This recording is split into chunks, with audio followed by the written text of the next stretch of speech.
Hello everyone, Hassan from Hassan Reviews is here, and we're reviewing a TV series. And today, it's none other than Danny Phantom, the Nickelodeon TV series from the mid-2000s about a teenage boy who gains ghost powers and uses them to fight crime. Well, be a superhero, I should say, and fight off the ghosts that are coming through the domain. Sort of quoting what happens in the theme song. But anyway, so I should probably go over it. So Danny Phantom is the story of Danny Phantom, who is a 14-year-old teenage boy who lives in the town of Amity Park. He lives with his parents, and his older sister Jazz. His parents are ghost hunters, and at one point they decide to build a ghost zone portal so they can access to the world of ghosts. The portal doesn't work at first, but when Danny shows it to his two best friends, Sam and Tucker, he goes in there, accidentally presses the on switch, and gains ghost powers as his DNA is infused with ghost DNA. He now becomes the crime-fighting, the half-human, half-ghost hybrid Danny, and calls himself Danny Phantom. He decides to use his powers to fight off all the ghosts that are coming through the portal, and just be a superhero.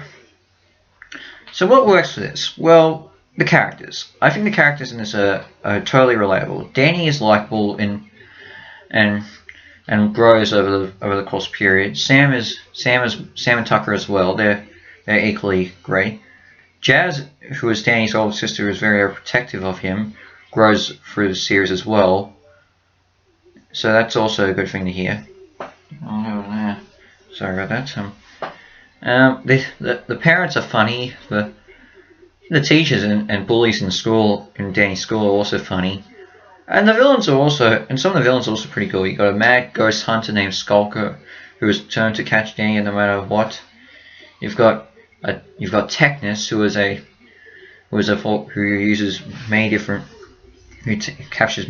uses technology to attack Danny. Walker, who owns the prison inside the ghost world, wants to get Danny locked up in after he causes everyone to escape his prison. And then there's Vlad Plasmius, otherwise known as Vlad Masters, who is an old friend of Danny's parents, who is also a ghost hybrid, a human ghost hybrid, thanks to Danny's father's incompetence. Vlad is the main villain, but in a way he's still pretty likable in his own way. There's also Valerie, who Danny accidentally wrecks her life up, and she becomes a ghost hunter determined to get him. But she, after getting tech from Vlad. So over time, but she grows as well throughout the series too. So yeah, that's also what works. And the voice actors in this are all really good, do really good jobs. We've got veterans like Rob Paulson and Noah Kaufman. They each do really good jobs. All perfect there. The humor in this is also really good. In fact, honestly, I think the jokes still hold up for adults nowadays. And to be honest, even though I've not seen the show till recently, I gotta submit, I laughed at, I smiled and laughed at a few moments. All fine for me. The direction done by Butch Hartman. Butch Hartman, the creator of the show and creator of Fairly Odd Parents, Tough Puffy, and Bunsen a Beast, did really go well with the direction. In fact, honestly, I do think this is Butch Hartman's best work. Everything feels right with this, and I have no problems with this, no matter what. The theme song, it's catchy as all belief. It's one of Nickelodeon's best theme songs. The animation, perfect. I think it works so well. I think this is definitely some of the best animation in any Nickelodeon show from the early 2000s. And the action is all really fun too. The action scenes in it. Do I have any problems? Well, yes. Well, I've mentioned some of the villains. A lot of the other ones are really forgettable. I mean, I know there's a kid pirate who's actually voiced by Taylor Lautner, and yeah, he appears in a few episodes, but he really is forgettable. You've got Mark Hamill appears in the third season as a plant ghost that mind controls Sam, and yeah, very weak. feels like unneeded. There's also a rock star female ghost called Amber, but yeah, she's also forgettable. Yeah, I remember them, but they're nothing special. But yeah, that's basically, yeah. So well, I like most of the villains a lot. A lot of the minor ones are absolutely horrible. Are not good. And then there's the final season. Now, many people tend to believe that the first two seasons are great, especially the second. But the third season is often considered the one that sort of goes a bit bonkers.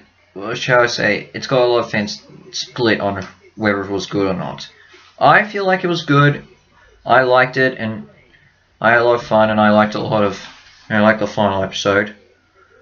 But I know a lot of people who feel like it was a very missed season. So yeah, so yeah, that's pretty much all I have to say. Because honestly, this is a really good show. I definitely think any Nickelodeon fan should give it a go, and any fan of animation should also give it a shot. It's a good show, and definitely worth your time to give it a watch. I'm gonna give it a 9 out of 10 hat stars. It was nice to finally watch this movie and get it off my bucket list, and I'm grateful that I finally got a shot. So what's next? Well, actually, video game reviews are next, but I have got something big coming up. Hopefully I'll get it all set up over these next few days. All I can say is there may be a second YouTube channel coming out. I'm not going to say what it is. I'll reveal it later. I'll talk about it later if I can get it set up. But in the meantime, well, this is House Reviews out, and I'll see you for some video game reviews. So, yeah, House Reviews out. Ciao.